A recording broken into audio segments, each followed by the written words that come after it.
Well, hello everybody and welcome to Feel Better Eating. This is a whole food, plant-based experience that has the intention to educate you about the health benefits of all of these various plants that we'll be trialing today. It's to inspire you to try new recipes and most of all, most importantly, have fun. Unfortunately, my wife is not well today, so I'll be hosting by myself, which, if you like the British accent, I guess is going to give you some advantages. You don't have to listen to the Chicago accent, but we're not saying that because she's not here. But I'm going to give it my best shot. I'm excited to be here, and today you can call me El Papi Lasagne because we are making a vegetable lasagna.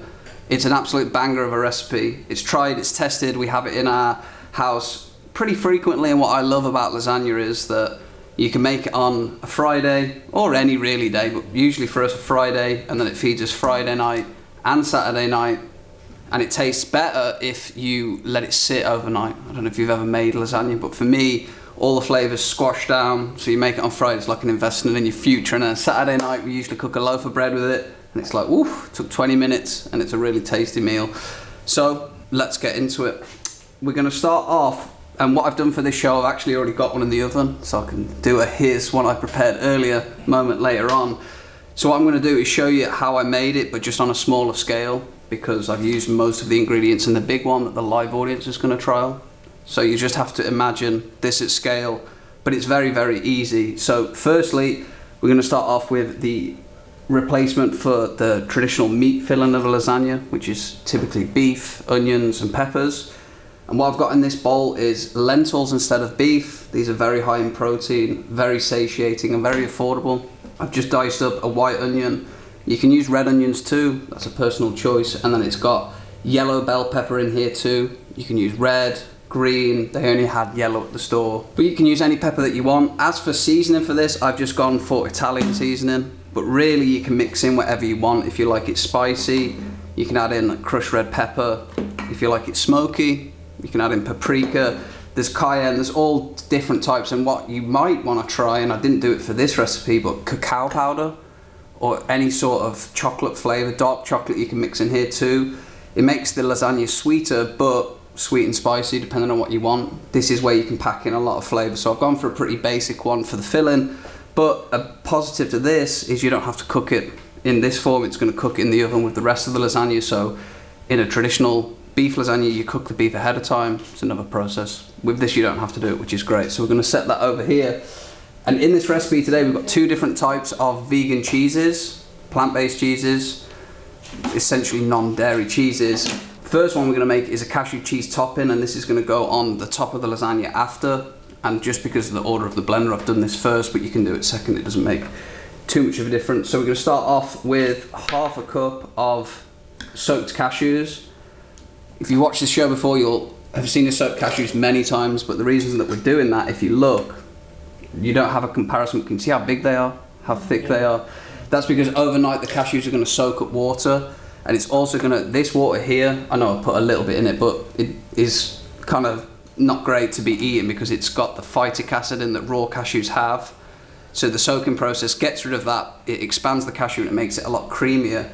So when you're making sauces, if you have soaked cashews, you'll notice a significant difference with how creamy it is. Next we're gonna add lemon juice. The recipe calls for a tablespoon, but I just like to squeeze in about, I don't know, anywhere until my hand gets tired usually. That's a pretty good, that's the way I go for it.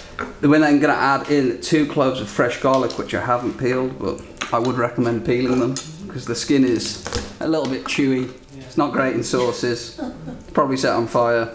But garlic is a superfood, we use it in most recipes. This young gentleman in the front says he likes raw garlic. Very, very good for you. And if you're ever getting sick or you feel a cold coming on, I would highly recommend eating raw garlic. And if you can have it in your day-to-day life, it's just got so many health benefits. It's a superfood in its own right. It's anti-parasitic, antimicrobial, helps with blood pressure, and it wards off all of the females that are coming after you. Which for a person of my stature you definitely need. You know, you gotta stay loyal out there. Next up we've got nutritional yeast. You gotta stay loyal, Kevin. Nutritional yeast, this is, as always, the most processed part of this entire dish. It's actually the most processed part of our kitchen.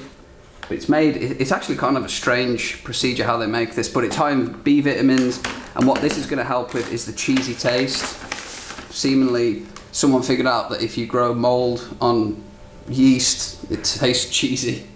I don't know who figured that out, but fair play to them. We're going to get that in there. And then what we're going to add, the recipe here that you have, it says tapioca starch. All this is a thickening agent. What we're actually going to use is, because what we've got is cornstarch. But this is going to be the sauce that goes on the top, so we want it to be a little bit thicker.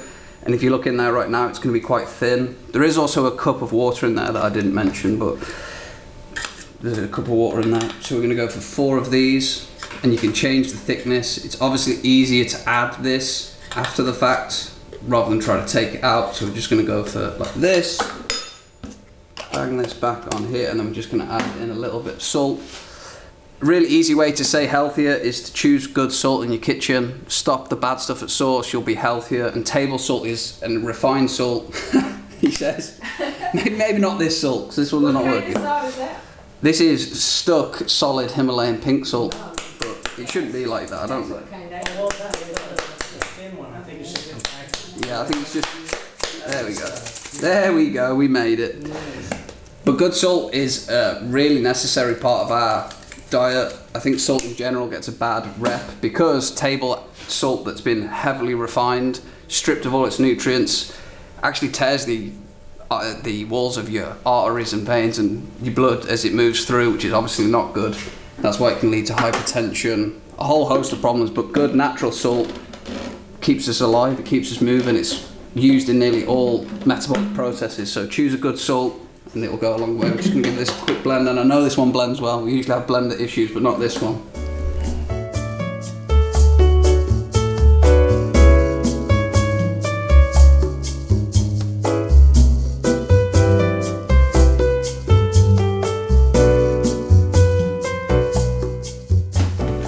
And we're going to throw that all over myself, mainly.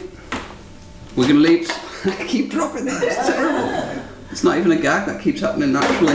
And we're just going to put this in. This is the saucepan I used earlier, if you're wondering what's in there, to make the same cheese. But we're just going to pop that in there, and I'm going to show you what we're going to do with that in just a moment. But that's the cheese that's going to go on the top. The second cheese is the vegan ricotta cheese, and it's really good. It's really, really tasty. So I don't have the exact ratios because I used most of it in there, but I am going to show you how to make this. It's really, really easy. So the first ingredient is tofu. This is the super firm tofu, and this is just, you can see this, right? This is just soybeans, fermented curd. You've never seen tofu? No, never tried it. It's a really interesting process. If you ever want to watch an interesting process, of how they make food, how they make tofu is real cool. They have these giant machines and they just compact it down and then it strips off water. Used a lot in Asian culture as a replacement for protein, like meats. So we're going to put that in there. Usually you use the whole pack, but we're just going to use that, and I'm going to adjust the ratios and try to show you how this works. It's going to use cashews again, the soaked cashews. We're going to use, if you're making a full version, this will be a third of a cup, full cup, but we're just going to try that, and I'll test the ratios to see how we get on. It's going to need more garlic. Should have peeled these ahead of time, shouldn't I, really? In fact, what we'll do here, because I can show you, rather than you wait, I'll show you an alternative. We can use garlic powder. So it's a little bit easier, isn't it? We use garlic in there. Really throwing a lot of stuff all over myself today, aren't I? Is that because Kate's not here? Like, let's go crazy. Right, lemon juice till your hand is sore. Get that in there. And then the next and final ingredient, which really gives it the fresh ricotta taste, is fresh basil for you Americans. Yeah, I'm learning. And it calls for half a cup, but this is really to taste. If you like extra basil-y, you can add more. But something really interesting that's changed my approach to herbs is I used to see these as like an addition, a condiment almost, but these are actually just foods, and if you can see it as just food, you tend to eat it a lot more and experience the health benefits a lot more. So these are just foods rather than like additions or sauces or condiments. And if you're into growing plants at home, I highly recommend getting a basil plant because it's really nice, fresh. The fresher it is, the better.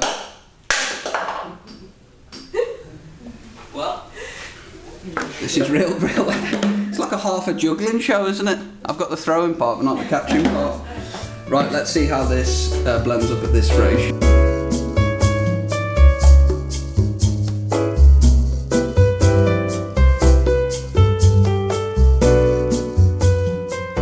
You can blend this to whatever thickness you desire, but I'll show it when you spoon it out. But can you see the ricotta texture in there?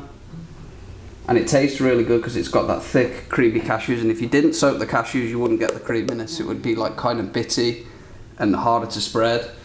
So once you have all of these, you have this made, the filling made, and the marinara. This is the sauce that we're going to use. If you're making this at home, and you have the time, I would suggest making marinara because it tastes better when it's fresh. But this is real life, you know, sometimes you come in, you want to eat lasagna and you don't have time. The jars are just as good. Just pick a good one that doesn't have... We're pretty avid label checkers because they try to put sneaky ingredients in there, especially in jars. And you don't want the sneaky ingredients, they're never good for you. There's no sneaky ingredient that's like, oh, this has got health benefits. It's always a preservative and it's not preserving your health, you know. Yeah. So if you have the time, I like to make marinara sauces. I like mine sweet and spicy, but again, the great thing about a lot of the way, a lot of recipes we use is that you can adjust these for your own flavour and make your own versions. So once you have all of these, it's assembly time. And then I'm going to show you what we do with that cheese sauce in just a minute. Have you assembled a lasagna before? No? Yeah, no. It's the regular kind, you know, with the noodles and the meat. Yep. Yeah. So let's get messy real fast over here. There's lots of different types of lasagna sheets you can use. Today we're using these. This is the same brand that just do a lot of gluten-free lasagna. The reason that we're choosing gluten-free is because I don't do well with gluten. And if you ever have kind of unexplainable symptoms, especially if after you eat you feel sluggish or you don't feel super like inspired, it might be that you have a gluten intolerance. Lots of us do. So if you can switch over to gluten, I don't even remember what the gluten version tastes like, it's been so long. But these are good and they're very affordable. So we're just going to layer this up, and this, I wouldn't suggest doing it in a circular bowl because these are squares, there's rectangles, but the rectangle is in there. So we're going to start off with just a layer of the sauce, the marinara. You don't want to go too thick on the bottom. This is just to stop the first layer of noodles from sticking. Put this in here, and I think I'm just going to do my best to keep it in a rectangle and just show you how this would be formed. Probably get. Did you have to cook those noodles first? These are no bakes. Really? Yeah, they're no bake, so it's so much easier. Wow. Yeah, because if you have to bake them and then put them together, very quickly a lasagna goes from a pretty easy meal to like so many moving parts, and this is just like put it in and it. I think I'm just going to probably do one wide. Yeah, I'll just do two. I don't know. You see what I mean by the circle? I would highly recommend getting a rectangle if you have one. But I will bring a rectangle out and you'll be like, whoa. Next we're going to layer it with the ricotta cheese, and if you can see the consistency, it spreads just like ricotta, and because it has the basil in there, it's going to taste like it too. So I'm just going to try to proportion this out. Obviously, another great thing about lasagna is you can scale the recipe to serve as many people as you want. If you've got a party of like 24 people, you just either make a big sheet or you can make 2 lasagnas, different flavors, spice levels. It doesn't take too much extra work. And you're just gonna layer this up like this. And when you're doing this in a rectangle sheet, you can obviously fill it, so you can fill all of the layers. Then we're going to put a layer of the lentil mix in here. And I really do like the idea of that. I probably could have done an experiment with this, with the cacao in, because I really like that dark chocolate flavour in this. But did you pre-cook the lentils? No, straight out the can. Really? Yep. Out of the can? Yeah, yeah. They're already cooked? Yeah, they're already cooked. So obviously thank you for clarifying that. If you have the dry lentils, you will need to cook them. Pressure cooker is probably easiest, but the can is an easy way for this. Another sheet of this, and you're just going to layer it up. And you can really layer this however you like. You know, you can be creative. You can have different layers. That's it. Yeah, it's pretty cool, like, and the gluten-free ones too. So it makes it a lot easier for cooking. I actually, when I was first getting into cooking at like 10, 12, lasagna for me was like the pinnacle of cooking. If I could make a lasagna, I could make anything. I loved it. And my mum would come home and I'd have a lasagna made and she'd be like, Yeah, it's a lot of work to make lasagna. yeah. A lot of ingredients. I definitely burnt a few. I used to burn I used to make it with beef. I didn't do the plant-based back then. And I always used to burn the beef for some reason. Because I was scared to undercook it, you know, get people sick, so I didn't burn it. And that is also another real positive of plant-based dishes, is that you don't have to worry too much about the safety levels. You know, if you're cooking chicken and someone gets sick and you're like, wasn't me. It's already, look at that ricotta though, isn't that cool? It's so simple as well. It's like 4 ingredients with the fresh basil in there. Beautiful. Right, I'm going to put that on there. Last bit of the filling. And obviously I'm just eyeballing the ratios, but it's actually turned out pretty good in terms of coverage. Right, put that on there. Beautiful. We're going to have plenty of lasagna to share, I'll tell you that. So, yes sir. And then the final layer is we're going to put 2 more of this on here. And then we're going to finish this just with another little piece of the marinara. Spread that out.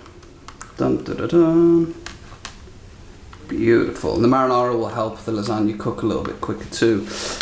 You can just put that straight in the oven to stop the top from burning. I would recommend putting some aluminium foil. Say that again? Aluminium. Aluminum, dude.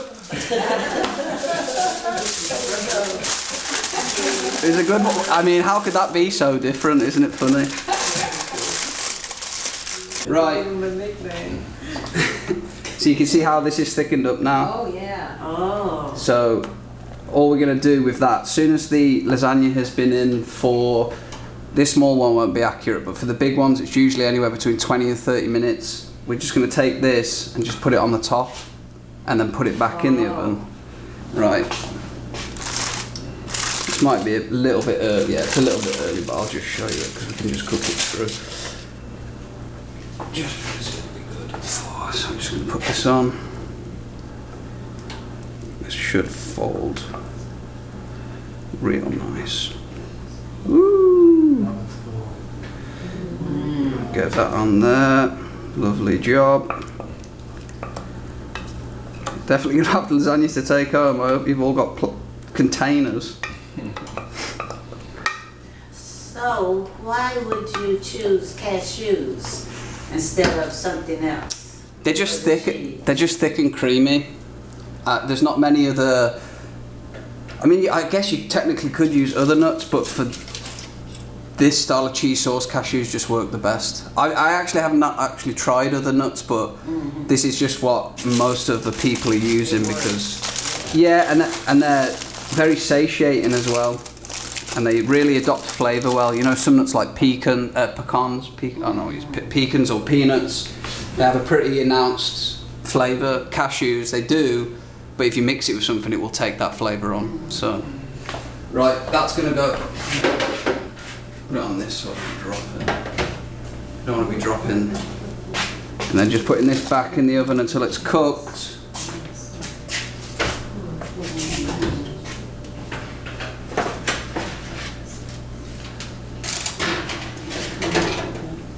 Now.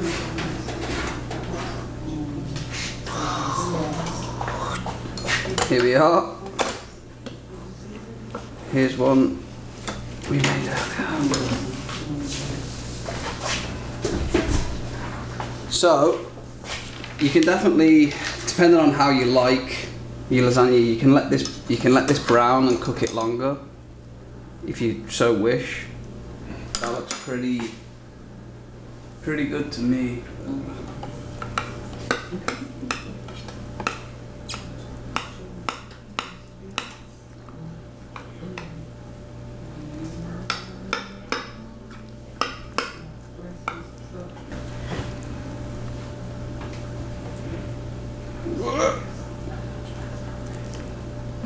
Lovely job. You need that. You need that.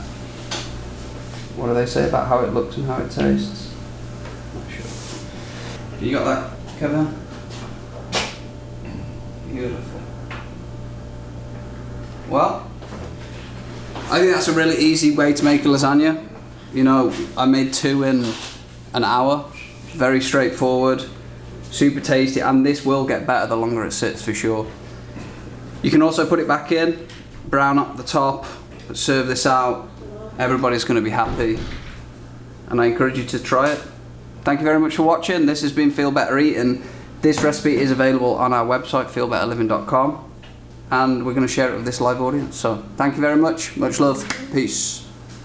Thank you to all of our show sponsors and supporters who make this show possible. The Healthcare Foundation of LaPorte, Grace Learning Centre, Citizens Concern for the Homeless, and ALCO, Access LaPorte County. We appreciate all of your support.